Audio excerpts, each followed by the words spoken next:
بسم الله الرحمن الرحیم. ټول لیدونکو ته سلامونه.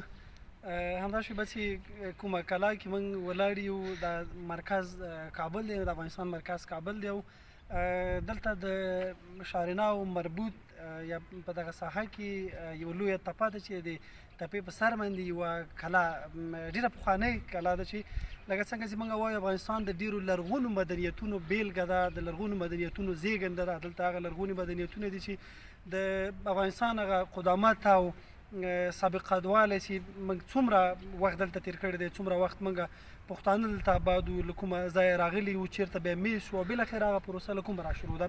موږ دغه ډول تاریخي نوامیز، دغه ډول تاریخي ابدات چې په خپل وطن کې لرو، په هېواد کې لرو، د دې ساتنه او پالنه پکار ده. کومه کلا کې چې ولاړ یو، دا د جنګي کلا په نوم باندې شهرت لري چې دا د مرکز کابل کې شتون لري او موږ چې دا له نږدې وکته په دې تاریخي کلا کې یو ډول څمڅې دي چې پخوا به د دې نه استفاده کېده. د روسانو په مقابل کې تر ډېره ویل کېږي چې له دغې جنګي کلا نه استفاده شوې، ځکه دا په ډېره لوړه تپه باندې ده او وجه همدا وه چې له دې څخه ډېر ښه یا هدف معلومیږي یا دفاع ډېره ښه کېږي.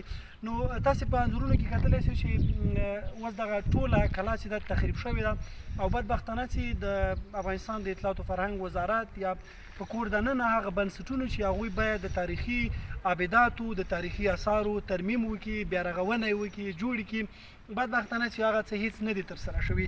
زموږ غوښتنه دا ده چې په افغانستان کې نه تنها چې یوازې او یوازې جنګي کلا ده چې په کابل کې شتون لري، چې اوس مهال په ډېر زوړ حالت کې ده، اوس مهال په یو داسې حالت کې قرار لري چې هر څه لغوه شوي دي، هر څه وران ویجاړ پراته دي.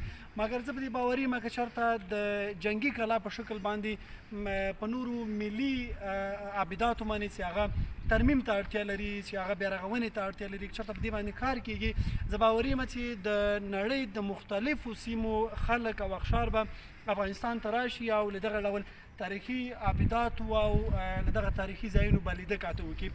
ګرد چاپېره که تاسې له دغې تاریخي کلا نه وګورئ، کله که بهر انځورونو کې به تاسې وکاتئ یا نږدې راغلی، دلته د روسانو د وخت هغه زغروال ټانکرونه چې په جنګونو کې ته استفاده کېده، دا هم ځای په ځای شته دي، نیول شوي دي او بالاخره تخریب شوي دي، لا هم دلته پراته دي. له خپل کمرمین ملګري دراني صاحب مننه چې راسره مرسته یې وکړه. دغلته کوم د ټانک یادونه چې موږ وکړه ښکارېږي په ویډیو کې چې هغه ټانکونه دي چې پخوا د روسانو استفاده کوله او بالاخره په جنګي کلا کې پاتې شوي. دا په دې معنا چې دلته ممکن روسانو خپل اډه جوړه کړې وه، له دې ځایه په افغانانو باندې، له دې ځایه په پښتنو باندې خپل بریدونه کړي دي. ولې لکه څنګه چې افغانان د شاه احمد او د باتورۍ یوه الګو ده، بالاخره دا کلا د هغوی نه نیول شوې ده. د دې کلا دروازې مخې ته هم یو ټانک ودرول شوی دی او که خوا شا وګرځي ممکن نور ابدات هم ولیدل شي. زموږ وروستیو کې هم تقاضا دا ده، هیله دا ده چې د افغانستان د اطلاعات فرهنګ وزارت دغه برخه کې پوره متوجه شي او دغه ډول تاریخي سیمو او ابداتو ساتنه او ترمیم وکړي.